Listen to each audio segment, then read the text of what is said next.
He sang about love like he lived it, deeply, passionately, endlessly. But behind the velvet voice and sold-out concerts was a man who came home to silence. Luther Vandross, the voice of romance for millions, died without ever publicly sharing his own. No marriage, no children, only rumors, whispers, and a haunting kind of loneliness that followed him from childhood to fame. How could someone who made the world feel so loved feel so unloved himself? His life was a masterpiece of mystery, filled with soaring triumphs, unspoken desires, and quiet sorrow hiding in plain sight. Luther Ronzoni Vandross Jr., born on April 20th, 1951, in New York City, was raised in a musically rich household on Manhattan's Lower East Side. His mother, Mary Ida Vandross, worked as a nurse, while his father, Luther Sr., was an upholsterer with a passion for singing. By the age of 3, Luther had already taught himself to play the piano by ear. Though his childhood was filled with joy, dancing, and laughter, it was marked by profound loss when his father died suddenly in 1959, leaving 8-year-old Luther devastated. In the face of grief, music became his sanctuary. Surrounded by family members who shared his love for music, especially his sister Patricia, who sang with the doo-wop group The Crests, he developed a deep admiration for soul legends.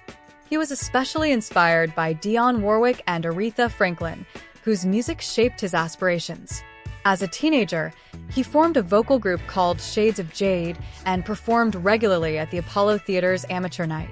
At 16, after experiencing unrequited love, he turned to food for comfort, a pattern that would follow him for life. Shades of Jade joined the Apollo's youth performance group Listen My Brother, releasing 2 singles and appearing on the pilot episode of Sesame Street.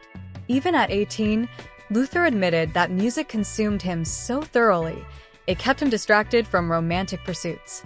Around this time, he also founded the very first Patti LaBelle fan club, reflecting his unwavering admiration for powerhouse vocalists. After briefly attending Western Michigan University, he committed fully to his passion for music. His big break came when his song, Everybody Rejoice, A Brand New Day, was selected for the Broadway production of The Wiz. A chance connection through a friend led him to a session with David Bowie, where his sharp musical instincts landed him a background vocalist role on Bowie's Young Americans album. One of Luther's compositions, Funky Music, was transformed into the track Fascination. He toured with Bowie and later worked with Bette Midler, arranging her live shows and singing background vocals. Still yearning for visibility, he formed the group Luther, which released a few modestly successful singles. Behind the scenes, he became a go-to vocalist and arranger, singing on commercial jingles and backing tracks for artists like Chaka Khan, Roberta Flack, and Diana Ross. At one point during the 1970s, his behind-the-scenes work was earning him over $600,000 a year. Although the group Luther disbanded in 1980, his reputation caught the attention of producer Jacques-Fred Petrus, who enlisted him for the group change. Their hits Searching and The Glow of Love climbed to the top of the dance charts, yet Luther ultimately distanced himself from a second project due to compensation issues. By 1980, he had secured a solo recording deal with Epic Records. His debut album, Never Too Much, released in 1981, was a resounding success, with the title track topping the R&B charts. His follow-up album, Forever, For Always, For Love, released in 1982, kept the momentum going. That same year, he earned a Grammy nomination and produced Aretha Franklin's Jump to It album, which achieved gold status. However, a rift developed between him and Franklin during the production of her 1983 follow-up when he offered her vocal guidance she didn't appreciate. Despite the tension, they would later reconcile and work together again.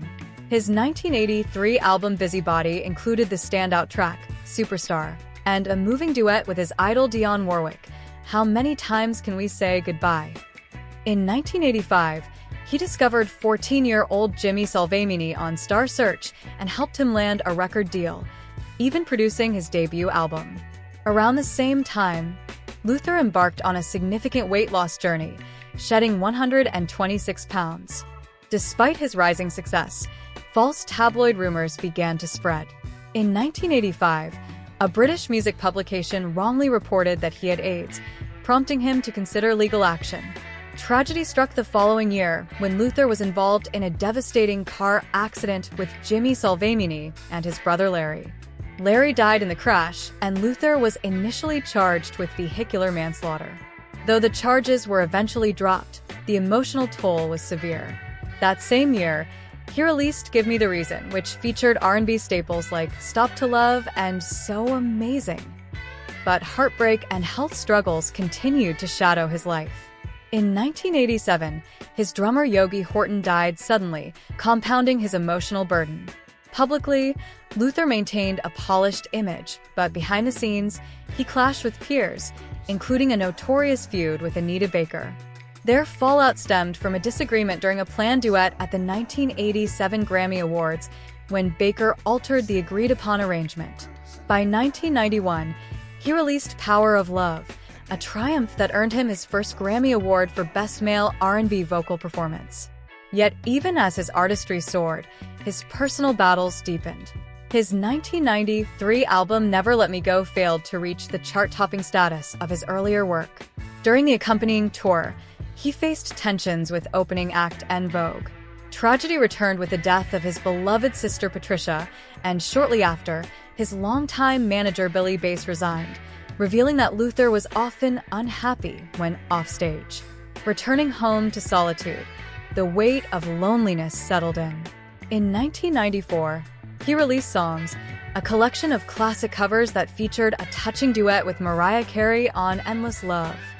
Despite public acclaim, he took a hiatus from music to address his health, which had spiraled again, his weight reaching 314 pounds.